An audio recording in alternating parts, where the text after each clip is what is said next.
আসসালামু আলাইকুম এভরিওয়ান। আশা করি সকলে ভালো আছেন। তো অনেকে বলে থাকেন যে আমরা কবুতর পালি, কিন্তু কবুতরের বাচ্চাগুলো অনেক রোগা পাতলা হয়, মোটা হয় না। তো তাদেরকে আমি একটা খাবার সাজেস্ট করব। আপনারা আসলে এই যে খাবারটা দেখতে পাচ্ছেন, এটা হচ্ছে কালো দানা, রেজাও বলে অনেক জায়গা, বা হিটকাও বলে। তো আপনারা এই খাবারটা প্রোভাইড করে থাকবেন আপনাদের কবুতরকে। তো মাশাআল্লাহ, এই খাবারটা যদি আপনারা কবুতরকে ধান, গম এর সাথে মিক্স করে খাওয়ান, তো আপনাদের বাচ্চাগুলো আসলে অনেক হেলদি হবে।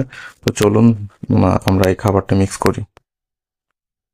তো এই যে আমার কবুতরের খাবারের পাত্র, এখানে ধান, গম, ভুট্টা পাঙ্গা রয়েছে।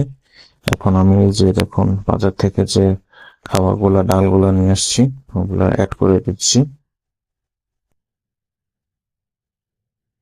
এইভাবে আপনারা খুব সুন্দর করে আপনাদের খাবার পাত্রে ঢেলে তারপরে একত্রে মিক্স করে দিবেন। হাত দিয়ে নেড়ে চেড়ে সুন্দর করে এভাবেতে সুন্দর করে নেড়ে চেড়ে দিবেন। মাশাআল্লাহ, তারপর থেকে আপনার কবুতরকে খেতে দিবেন, দেখবেন ইনশাআল্লাহ আপনার কবুতরের বাচ্চা অনেক হেলদি এবং সুস্থ থাকবে। আসসালামু আলাইকুম।